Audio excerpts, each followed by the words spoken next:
You telling me dehydration can really make you fat? On today's video, I'm gonna teach you why you need to stay hydrated all the time. Hey guys, my name is Michelle, Anita, Sarah, Peyton, Talia, Jazz, Marquita. I'm a Physique. Product. Period. You love to see. Y'all already know what this is. It is Trehunna from Physique. We all was taught that you're supposed to drink a gallon of water a day, or you gotta drink 8 cups of water a day. But we don't understand why we need to really do this if you're trying to lose fat effectively. So what dictates if your body's gonna lose fat or not is just not calories. It's gonna be the hormones that your body is producing. And based off how we live our lifestyle will dictate what type of hormones our body is producing. Therefore, are we losing a lot more fat, or see the scale fluctuate the very next day? Now, the one biggest driver that a lot of people don't pay attention to is hydration, and why we need to hydrate our bodies every single day. Before we get started, I'm just gonna let you know that you don't need a gallon of water a day as all taught. All you literally need is whatever your body weight is, half in fluid ounces. So the main hormones that we're gonna talk about today is RAAS, which stands for renin, angiotensin, aldosterone system. These 3 hormones are the main ones that dictate how much sodium your body has, and it also controls your blood pressure. So when your blood pressure drops, your body's producing renin. Now, renin is a hormone that's produced from your kidneys. It's a signaling molecule for your body to produce angiotensin. Now, your liver naturally produces angiotensinogen, and this is a prohormone, which basically means a precursor to angiotensin. But once renin and angiotensinogen combine, now you'll get angiotensin 1. When your lungs receive angiotensin 1, then that's when it's going to start producing angiotensin 2. Now, this is the active form of this hormone. It actually tells your blood vessels to constrict. The main reason why is because if your blood pressure drops, that means there's less blood volume inside the vessels. But if I constrict it now, kind of like if you have a hose outside and you actually bend the hose, now you constricted it, which means what? The pressure naturally is going to raise. The problem is that is not the only thing it does. It has a side effect where it's going to inhibit lipolysis, which is fat breakdown. Make your body a little bit more insulin resistant. Now, if you're somebody who's been a follower of me, you already know what insulin resistance is. Insulin is the main storage hormone, and it's going to help your cells to know to pull in the glucose.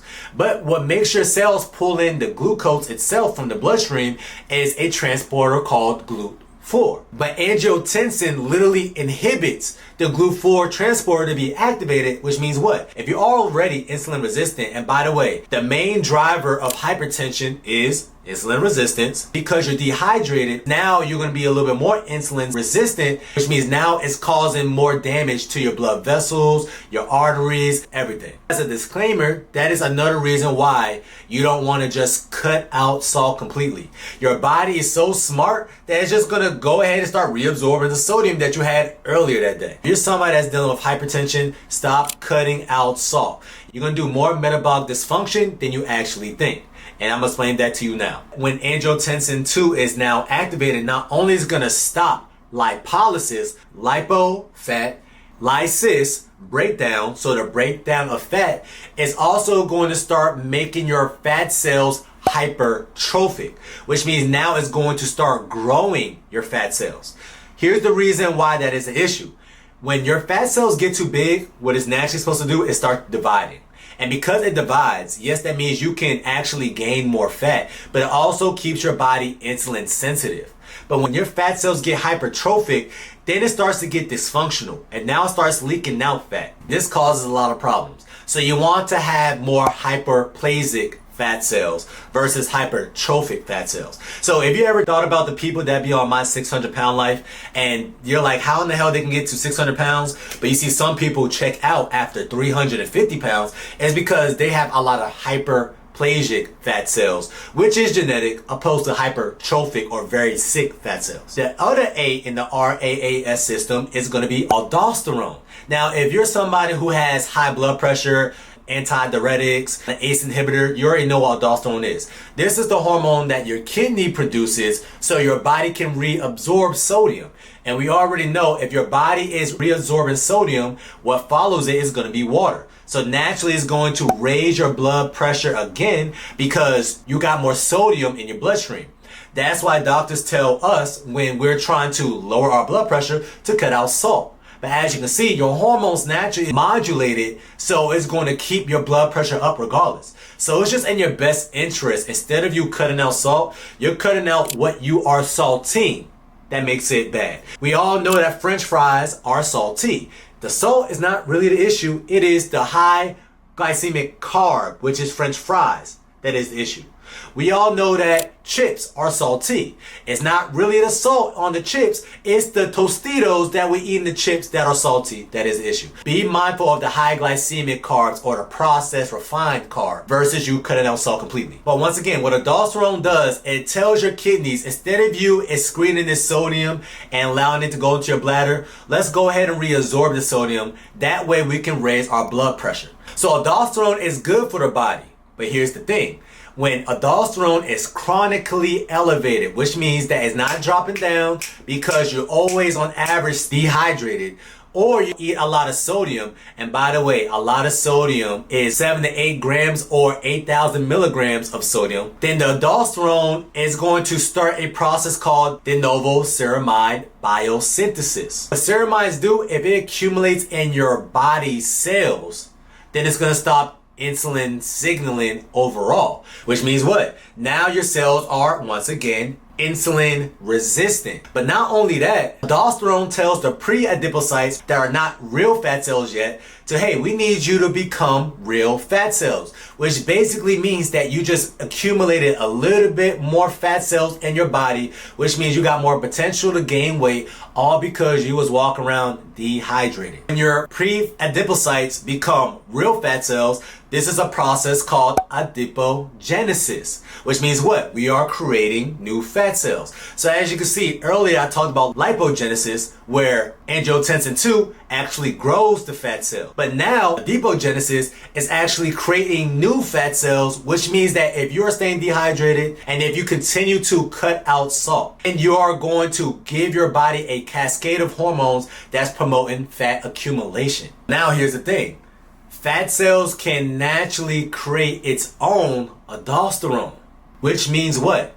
If your fat cells is creating more aldosterone and your kidneys is producing aldosterone, that means you are literally set and primed for you to gain fat. All because you was cutting out salt, all because you wasn't staying hydrated throughout the day. Moral of the story, you don't gotta walk around with a gallon of water a day. But a lot of people just forget to drink water, yet they are trying to lose fat.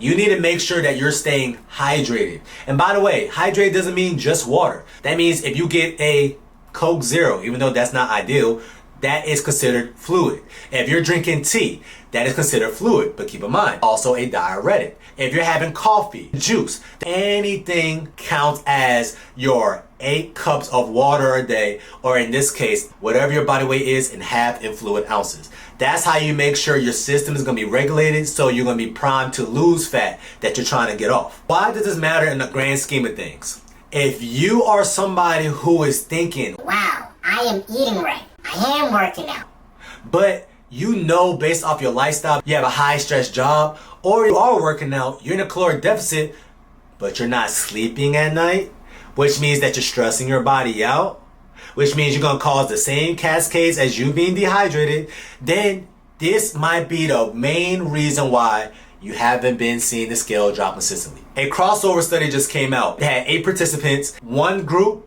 on a low sodium diet, about 1,700 milligrams of sodium a day, and you had another group on a regular amount of sodium diet, which is 5,400 milligrams of sodium a day. What they realized is the people who was eating a low sodium diet, they doubled their fasting insulin. Why does that matter?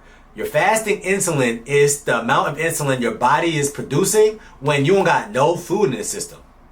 So naturally, if your fasting insulin is normal or regulated, this is the time for your body to release glucagon, which means now it's going to start burning fat and convert this fat into glucose through a process called gluconeogenesis. But if your fasting insulin is high, that means it's inhibiting lipolysis, which means what? Now your body cannot burn any body fat because your fasting insulin is high, because you're sleep deprived, or because you're stressed out, Or better yet, because you was restricting your sodium. So make sure that you are paying attention to your sleep or any type of stress, because any type of stress is going to cause your body to do all the things that I spoke about today. One, make sure you are working out. If you're working out during the day, you're going to make your body more tired. It's going to naturally slow down your nerve activities later during the day, which is going to make it easier for you to fall asleep, which means what? Now your hormones are going to be more regulated. Now two, if you're somebody who is on high blood pressure medication or ACE inhibitors or diuretics or calcium channel antagonists, instead of you cutting out the salt, watch out for high carb foods. You're not supposed to be eating a lot of starches if you have high blood pressure. You're not supposed to be eating a lot of processed foods if you're on high blood pressure. You can have fruit, but don't have a lot of fruit if you're on high blood pressure. And you already know you're supposed to be watching out for your alcohol consumption.